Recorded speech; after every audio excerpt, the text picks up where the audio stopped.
আসসালামু আলাইকুম সবাইকে আমার নতুন একটা ভিডিওতে স্বাগতম। এই বাংলাদেশের সবচেয়ে আধুনিক এবং দৃষ্টিনন্দন যে কয়টা জাদুঘর আছে সেই জাদুঘরগুলোর মধ্যে একটা সেটা হচ্ছে বাংলাদেশ মিলিটারি মিউজিয়াম। ঢাকার বিজয় সরণিতে অবস্থিত এই মিউজিয়াম হচ্ছে বাংলাদেশের সেনাবাহিনী, নৌবাহিনী, বিমান বাহিনীর গৌরবময় এক ইতিহাস, আত্মত্যাগ এবং অর্জনের গল্প তুলে ধরে। আজকে যে মিউজিয়ামে গিয়েছে এটা হচ্ছে বাহিরের অংশটা। দিনটা খুবই পরিষ্কার পরিচ্ছন্ন ছিল, খুবই ভালো ছিল। এদিক দিয়ে আস্তে আস্তে ভিতরে প্রবেশ করেছিলাম। আমার সাথে ছিল আমার এক বন্ধু এবং আমার এক কলিগ। তো আমরা হচ্ছে এদিক দিয়ে যাচ্ছিলাম, বাহির থেকে দেখতে অনেকটা এটাকে হচ্ছে আমাদের পাশেই যেই নব থিয়েটার আছে, নব থিয়েটার মতো লাগছিল। একদম এটা হচ্ছে ভিতরের অংশটা, ভিতরে ঢোকার পরপরই ঠিক এই অংশটা দেখা যাবে এবং দুই পাশে কিছুটা গাছ গাছালি থাকার কারণে ভিতরটা খুবই পরিষ্কার পরিচ্ছন্ন থাকার কারণে বোঝাই যাচ্ছিল না যে হচ্ছে এটা বাংলাদেশের কোনো একটা মিউজিয়াম। এত সুন্দর করে পরিপাটি করে রাখা হয়েছে মিউজিয়াম এবং মিলিটারি মিউজিয়াম। তো এখানে আইন শৃঙ্খলা অত্যন্ত কড়াকড়ি, সেজন্য এই জায়গাটা ছিল পরিষ্কার পরিচ্ছন্ন। আমরা হচ্ছে পাশের ছোট্ট পার্কের মতো করা কিছু মানুষ বসে আছে, ছবি তুলছে যে যার মতো। এই জায়গাটা খুব সুন্দর নিরিবিলি ছিল, এটা বুঝতে পারে আমরা দেখে সামনে থেকে মিউজিয়ামের ছোট করে ইতিহাসটা একটু যদি বলি। বাংলাদেশ মিউজিয়াম মিলিটারি মিউজিয়ামের যাত্রা শুরু হয়েছিল মূলত 1987 সালে। তখন এটি ছিল একটি ছোট্ট আর্মি মিউজিয়াম। পরে এটিকে বিজয় সরণিতে স্থানান্তর করা হয় এবং আধুনিক প্রযুক্তিতে নতুনভাবে নির্মাণ করা হয়। 2022 সালে নতুন রূপ উদ্বোধনের পর এটি বাংলাদেশের অন্যতম একটি জনপ্রিয় দর্শনীয় স্থানে পরিণত হয়েছে। এই মিউজিয়ামের মূল উদ্দেশ্য হলো বাংলাদেশের সামরিক ইতিহাস এবং মুক্তিযুদ্ধের স্মৃতি ভবিষ্যৎ প্রজন্মের কাছে তুলে ধরা। এটা ছিল ছোট্ট করে এই মিউজিয়ামের ইতিহাসটা। তো আমরা আর দেরি না করে ভিতরে প্রবেশ করি। ভিতরে প্রবেশ করার সঙ্গে সঙ্গেই হচ্ছে কিছু ট্যাঙ্ক দেখা যাচ্ছিল, যেগুলো হচ্ছে অনেকটা আর্টিলারি ট্যাঙ্কের মতো। তারপরে উপরে দেখা যাচ্ছে কিছু বিমান রয়েছে এবং এটা প্রায় 4 তলার সমান। নিচে আন্ডারগ্রাউন্ড রয়েছে, সেখানে আবার নৌবাহিনীর কিছু জিনিসপত্র রয়েছে। তো এখানে হচ্ছে একটা ফাইটার জেট, যেটা হচ্ছে বিমান বাহিনীর একটা এখানে রিপ্লিকা, অবশ্যই এটা আসল না, কিন্তু এই স্টাইলেই বাংলাদেশের কাছে বিমানটা রয়েছে। বর্তমানে বাংলাদেশের যে বিমান বাহিনীর প্রধান, তিনি নিজে এটার পুরো মডেলটা পরিচালনা করেন। তো এটা হচ্ছে খুব ফ্রেশ দেখতে সে সময় দেখাচ্ছিল এবং আশেপাশে মানুষ এটা সবাই ছবি তুলছিল। তা আমরা এখন আস্তে আস্তে উপরের দিকে চলে যাব, কারণ এখানে যে বিশাল বড় মিউজিয়াম, প্রথমে ঢুকে আসলে বুঝতে পারি নাই যে মিউজিয়ামটা আসলে এতটা বড়। পাশেই ছোট্ট করে একটা শপের মতো রয়েছে, যারা মিলিটারিরা জানি আমরা, যারা আর্মি বেসড কিছু পণ্য উৎপন্ন হয়, সেখান তাদের হাতে নির্মিত কিছু পণ্য এখানে রয়েছে, যারা ওরা নিজে হাতে তৈরি করে এবং সেখান থেকে তারা হচ্ছে বাজারজাত করে। তো এখানে আর্মিদের হাতে তৈরি কিছু জিনিসপত্র আমরা দেখতে পেয়েছি। অনেক ধরনের জিনিসপত্র রয়েছে, সেগুলা হচ্ছে আপনারা এখন দেখতে পাচ্ছেন ভিডিওতে। কিছু ক্যাপ রয়েছে, কিছু ব্যাগ রয়েছে। এখান থেকে আমি কিছু একটা ব্যাগ কিনেছিলাম এবং আমাদের 3 বাহিনীর যে হচ্ছে ক্যাপ, সেই ক্যাপগুলাও এখানে রয়েছে। দামও খুব বেশি একটা না, মোটামুটি হচ্ছে চলনশীল। যেহেতু এটা একটা টুরিস্ট স্পট, স্বাভাবিকভাবে দামটা একটু বেশি থাকে সাধারণত। যে এটার দাম হচ্ছে 300 টাকা। সো বাহিরে এটার দাম হচ্ছে হয়তো বা 200-250 এরকম থাকতে পারে, কিছু টাকা বেশি, বাট সেটা এই জায়গা হিসেবে ভালোই। তো এখানে কিছু ঘুরি এবং বাহিরে এই পাশটাতেও কিছুটা পার্কের মতো রয়েছে, যেটাতে এখন প্রবেশ করতে পারবো না। যখন আমরা ঘুরে শেষ করব, বের হয়ে যাব, তখন আমরা বাহিরের ওই পাশটাতে যেতে পারবো। যাই হোক, ছোটো করে এটা হচ্ছে আমরা ঘুরে নিলাম এখান থেকে। যদিও তেমন কিছু একটা কেনার ছিল না, জাস্ট আপনাদেরকে দেখানোর উদ্দেশ্যে এখানে নিয়ে আসা। যেহেতু অনেক ছোট বাচ্চারা আসে, তাই বাচ্চাদের নানান ধরনের খেলনা জিনিসপাতি, গাড়ি, অনেক কিছু এখানে রয়েছে। যাই হোক, ছোটো করে দেখে আমরা এবার পরবর্তী জায়গার জন্য চলে গেলাম।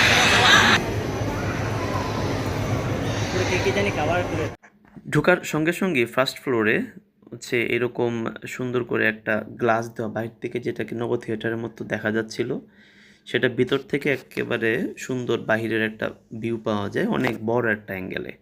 এবং এই পাশে একটা অনেক আগের কামান রাখা আছে এবং এই কামানগুলো কিন্তু রিয়েল, অনেক আগে ইউজ করা হয়েছে, যেটা বাংলাদেশের নানান জায়গা থেকে উঠিয়ে এনে এখানে রাখা হয়েছে। তো এখানে একটা ছোট করে নৌকা এবং বাংলাদেশের এই যে আকাশটা খুব সুন্দর দেখা যাচ্ছিল ভিতর থেকে। ভিতরে বাইরে প্রচুর গরম ছিল, বাট ভিতরে এয়ার কন্ডিশন থাকার কারণে ভিতর থেকে বাইরের এত সুন্দর একটা ভিউ, সবাই মুগ্ধ হচ্ছিল যেই আসছিল এখানে।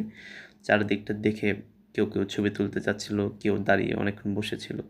এবং পাশে হচ্ছে সুন্দর বসার জায়গা আছে। আর এটা হচ্ছে আমাদের হচ্ছে টানা নৌকা বলে, যেটা হাতে হচ্ছে আলাদা করে টেনে টেনে নৌকা চালাইতো। এটা হচ্ছে আমাদের নৌবাহিনীর একটি হচ্ছে যান, যেটা হচ্ছে আমাদের নৌবাহিনীতে সংযুক্ত রয়েছে।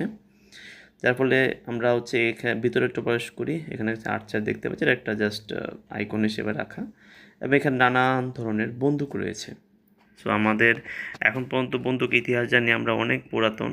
সো সেই হিসেবে বাংলাদেশের কাছে যা যা বন্দুক ছিল এখন পর্যন্ত মিলিটারিদের হাতে, প্রত্যেকটা বন্দুকই এখানে আলাদা করে ডিসপ্লে করে রাখা হয়েছে এবং এক একটার শেপ এক এক রকম। কিছু সোয়ার্ডও রয়েছে, কিছু তলোয়ারও এখানে রয়েছে, কিছু অ্যাক্স রয়েছে, কুড়াল রয়েছে, যেগুলো বাংলাদেশের মিলিটারিতে নানানভাবে ব্যবহার করা হতো। এবং এখানে অনেকগুলো তলোয়ারের একটা তালিকা রয়েছে বলতে গেলে, অনেকগুলো তলোয়ার। আর একই সাথে কিছু পিস্তল, হ্যান্ড পিস্তল, যেই পিস্তলগুলো দেখতে খুবই সুন্দর। আমার মনে হচ্ছে এগুলো শুধু বাংলাদেশেই ব্যবহার হয়েছে এরকম না, কিছু কিছু হয়তো বা বাহির থেকে নিয়ে আসা হয়েছে। যাই হোক, আমরা এখন হচ্ছে উপরের দিকে উঠে যাব আরেকটা ফ্লোরে, কারণ একটা ফ্লোরে আমরা অনেক সময় দিয়ে দিয়েছিলাম। তো শুরুর দিকে আসলে বুঝতে পারিনি যে জিনিসটা এত বড় হবে। আমরা আমাদের মতো করে আস্তে আস্তে দেখছিলাম, কিন্তু অনেক সময় লেগেছিল এটা পুরোটা কাভার করতে।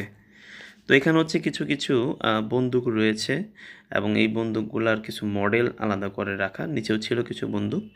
আর কিছু মিলিটারিদের পুতুল করে রাখা হয়েছে, বলতে মিলিটারিদের কিছু হচ্ছে পুতুল আকৃতিতে তাদের যে কাজগুলো হয় সেই কাজগুলোকে তুলে ধরার চেষ্টা করেছে, যাতে মানুষজন বুঝতে পারে তারা যেরকম করে কাজ করে। এবং বন্দুকগুলো উপর যত উঠছি তত আধুনিক হচ্ছে, যে বোঝা যাচ্ছে বন্দুকগুলার ক্ষেত্রে। এটা হচ্ছে বড় একটা ম্যাগাজিন, যেই ম্যাগাজিনের ভিতরে অনেক গুলি থাকে।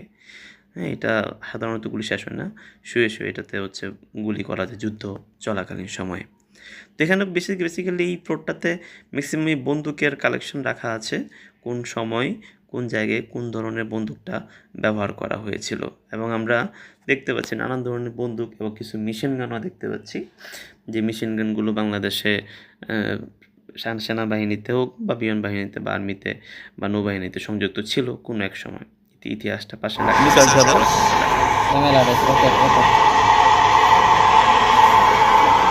এত বন্দুক দেখে স্বাভাবিকভাবে বন্দুক চালাইতে মন চাইবে, কিন্তু এখানে ট্যাঙ্ক চালানোর মতো একটা ছোট্ট করে ভিডিও গেমের মতো কিছু একটা মডেল রাখা ছিল, যেটাতে সবাই ইউজ করতে পারতো। যাই হোক, এখানে আমরা আরও কিছু বন্দুক দেখতে পাচ্ছি, যেগুলোর কিছু ইতিহাস ছোট করে লেখা রয়েছে, এবং এই পাশটা থেকে মিউজিয়ামটা পুরোটা দেখা যাচ্ছিল। আর এখানে কিছু হচ্ছে অপারেশন চলাকালীন সময় মিলিটারিরা কীভাবে থাকে, ছোট্ট করে একটা ইতিহাস সেই জায়গাটা ছিল। এটা আমার পকেটে রাখলে ভালোই, এটা তো আমরা যে ছোটবেলা খেলতাম না ওই মডেল। এদিক দিয়ে বিশাল বড় করে বানাইস।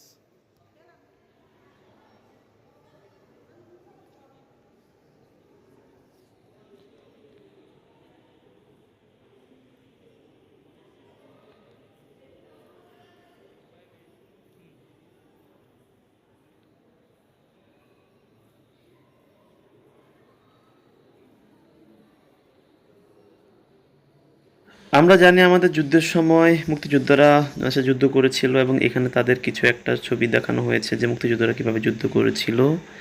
এবং আরও বন্দুক, এই ফ্লোরটা আসলে পুরোটাই বন্দুক দিয়ে ভরা ছিল। এটা হচ্ছে মূলত যে হ্যান্ড পিস্তলগুলো থাকে, সেই হ্যান্ড পিস্তলগুলো, মেশিন গানের কিছু ছবি রয়েছে। তো আর আমরা হচ্ছে এই পাশটা থেকে যখন এগিয়ে যাচ্ছিলাম, এটাতে আবার উপরে উঠে গুলি করা যায়। গুলি বলতে রিয়েল গুলি না, জাস্ট হচ্ছে একটু ছোটরা গিয়ে মজা করতে পারে। আর এখানে বাংলাদেশের যে আর্মিদের ড্রেসগুলো ছিল, সেই ড্রেসগুলো ছিল ওই জায়গাটাতে। আর এই দিকটা দিয়ে আমরা বের হয়ে পাশের গলিটা দিয়ে চলে যাচ্ছিলাম, যেখানে একটি হচ্ছে তলোয়ার ধরে, এবং আমাদের এখানে মিলিটারিদের কিছু অ্যাক্টিভিটিস এখানে দেখানো হয়েছে। এবং উপরের ফ্লোরটা পুরোটা হচ্ছে বিমান বাহিনী। সো নিচ থেকেই বিমানগুলো হ্যাঙ্গিং অবস্থায় দেখা যাচ্ছিল। তো আমরা সেদিকে আস্তে আস্তে উপরের দিকে গিয়ে উঠছি যাতে আমরা এই বিমানগুলোকে দেখতে পারি। আর পাশে নিচে আমাদের গেরিলা বাহিনীরা বা হচ্ছে আমাদের যেই স্পেশাল ফোর্স আছে তারা কিভাবে কাজ করে সেগুলো কিছু কিছু রেপ্লিকা এখানে তুলে ধরা হয়েছিল। আমরা নিচে যে হচ্ছে চারিদিক দিয়ে গ্লাস দেওয়া জায়গাটা দেখেছিলাম, ঠিক এখান থেকে সেই ভিউটা অনেক সুন্দর দেখা যাচ্ছিল এবং পুরা বাহিরের ভিউটা নিচ থেকে দেখা যাচ্ছিল। এটা হচ্ছে যুদ্ধের সময় হয়তো বিধ্বস্ত হওয়া কোনো একটা ট্যাঙ্ক, যেটা যেভাবে ট্যাঙ্কটা বিধ্বস্ত ঠিক সেভাবে রাখা ছিল এবং সেটা আমরা হচ্ছে একটু কাছ থেকে দেখতে পারবো। এবং একদম যুদ্ধের সময় রিয়েল ব্যবহার করা ট্যাঙ্ক বিধ্বস্ত হয়েছিল এনিহাও, সেটা ভিতরের দিকে একটু দেখানোর চেষ্টা করছি। খুবই সুন্দর, মানে জিনিসটা জাস্ট কাছ থেকে দেখতে পাচ্ছি, অ্যামেজিং, অত্যন্ত শক্ত মজবুত। যাই হোক, এখানে কিছু হচ্ছে এই যে আমাদের 300 ফিটের রাস্তাটা দেখানো হয়েছে, আর 360 ডিগ্রি হচ্ছে এখানে পিলার রয়েছে যেখান থেকে মূলত চারিদিকটা সুন্দর করে দেখা যায়। 360 ডিগ্রি পিলারটাকেই সুন্দর করে জাস্ট হচ্ছে ডিজিটাল করা হয়েছে, যেটা বাংলাদেশে সচরাচর মিউজিয়ামে এগুলো তেমন একটা দেখা যায় না। দেশের বাইরে মিউজিয়ামের মতো করেই অনেক সুন্দর করে প্রচুর খরচ করে এই মিউজিয়ামটা তৈরি করা হয়েছে। এখানে বাংলাদেশ মিলিটারিদের কিছু ড্রেস আমরা জানি যে সময়ের সাথে সাথে ড্রেসগুলো আপডেট হয়, তো একইভাবে এখানে যে যে ড্রেসগুলো ছিল এখন সেই ড্রেসগুলো ছোটো করে দেখানো হয়েছে। এবং আর্মিদের কিছু হচ্ছে বাইক। তো আমরা এখান থেকে আস্তে আস্তে উপরের দিকে চলে যাচ্ছি, কারণ আমরা উপরে সবচেয়ে আকর্ষণীয় যে বিষয়টা বিমান বাহিনীর অনেক অনেক ধরনের বিমান এখানে দেখা যায় এবং এগুলো রিয়েল বিমান। প্রথমে ডুবতে আমরা যে বিমানটা দেখতে পাচ্ছি এটা একদম রিয়েল, এটা কোনো ডুপ্লিকেট না। এবং এটার চারপাশটা জাস্ট সুন্দর করে আবার নতুন করে হয়তো পেন্টিং করা হয়েছে যেন চকচক দেখা যাচ্ছে। আর উপরে বিমানগুলো এত সুন্দর করে হ্যাঙ্গিং অবস্থায় ছিল যে মনে হচ্ছিল যে আমরা বিমানের কোনো একটা শহরে ঢুকে পড়েছি। নিচেও বিমান, উপরে বিমান, হ্যাঙ্গিং অবস্থায় থাকলে মনে হয় সেটা উঠতেছে, তো তখন আরও সুন্দর লাগে। উপরের সবগুলো বিমানই হচ্ছে যে রিয়েল ঠিক তা না, বাট নিচের অনেকগুলো বিমানই রিয়েল। আর এইটা হচ্ছে একটা জেট ইঞ্জিন, অসাধারণ একটা জেট ইঞ্জিন। একটু কাছ থেকে দেখা, ছোটো করে আস্তে আস্তে ঘুরছে, তার মানে এর না।